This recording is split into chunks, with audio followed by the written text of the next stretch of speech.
বাজার থেকে মাছ নিয়ে এসেছি। মাছ নিয়ে এসে আমরা এরকম করে রাখি টপলা করে, আর মাছের ডিম ভাজি হবে। এটা ছিল হলো কার্প মাছ, কার্পু মাছ বলি আমরা। এই যে মাছের ডিম, কি সুন্দর ডিম।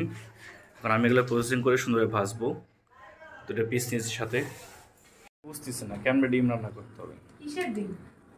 মাছের ডিম, কার্প মাছের। ও কি করতেছে এর মধ্যে? তুমি এটা বোঝো নাই, তুমি এটা বাটির মধ্যে নিতে হবে। বাটিতে নাও। আরে বর্ষই এত হবে, রাঁধুনিটা তুমি না আমি এত রান্না করি খোয়াই, তাও দুর্নাম করো। কড়াইয়ের মধ্যে তেল গরম হচ্ছে। এখন কারণ হচ্ছে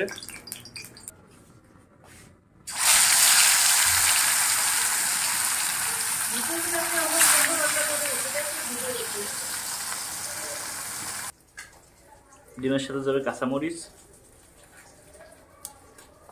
আর পেঁয়াজ। নামাই নেবো এবার।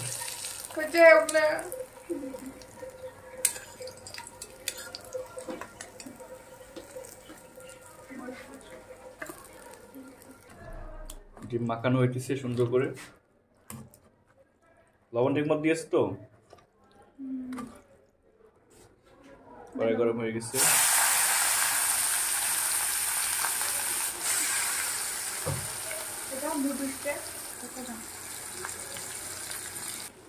ডিম ভাজতে গেলে এরকম নেবু নেবু আগুনে ভাজতে হবে, মজা লাগবে না। এবং এটাকে বেশি লাড়াচাড়া করা যাবে না, তাহলে যাবে। এবং একটা বিষয় হচ্ছে ভিতরে কাঁচা কাঁচা রাখা যাবে না।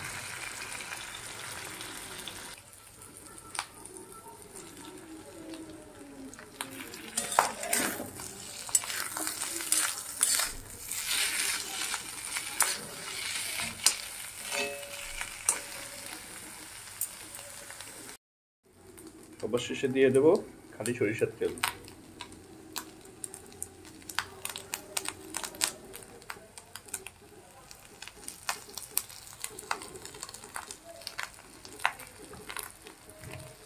এই যে এবার ভাজা কমপ্লিট, নামিয়ে দেবো।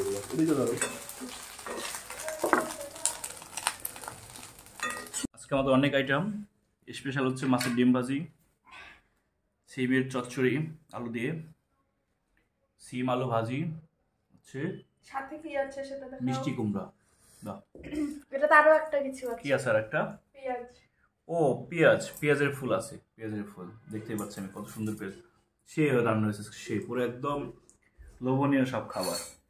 আমাকে রেডি করে দাও, আমার আর সইতেছে না। ভাত দিয়ে দাও সুন্দর করে, একদম সাজিয়ে দাও প্লেটটা। আজকে আমাদের খাবারের নাম হচ্ছে পঞ্চব্যঞ্জন। অষ্টব্যঞ্জন হইল না, পঞ্চব্যঞ্জন হয়েছে। 1 2 3 4, আরেকটা আছে 5টা। ওটা পরে খাবো, তরকারি পরে খাবো, শুধু এখন ভাজি দিয়ে খাবো। ক্যামেরাম্যান খুব সতর্ক ছিল, যার কারণে ভিডিওটা হয় নাই। আমি আবার নতুন করে করতেছি। একদম পুরাই যে মিষ্টি কুমড়া দিয়ে।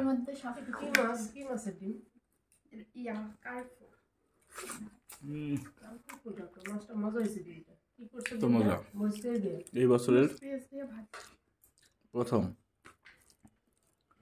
এটা হচ্ছে পেঁয়াজের ফুল দিয়ে আলু।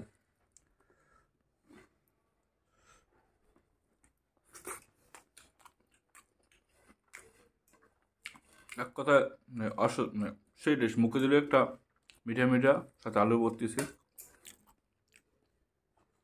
আমার সেই পছন্দের মাছ, কার্পু মাছ।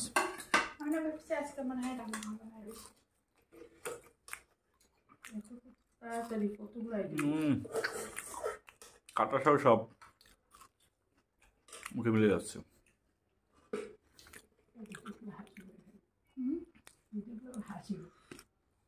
হাসার কিছু নাই, সেটা তো হাসি। মাছের ডিম দিয়ে ভাত, অবশ্য ভাজিগুলো দিয়েই খাওয়া গেল। যত প্রকার ভাজি। আমি তো লাস্টে সরিষার তেল দিয়েছিলাম, এটার কারণে মাছের স্বাদটা 3 গুণ বেড়েছে, 2 গুণ না 3 গুণ। কথা যে খায়, মানে সে খাবার পছন্দ, সে জানে আসলে কোন জিনিসটা দিলে ভালো হবে।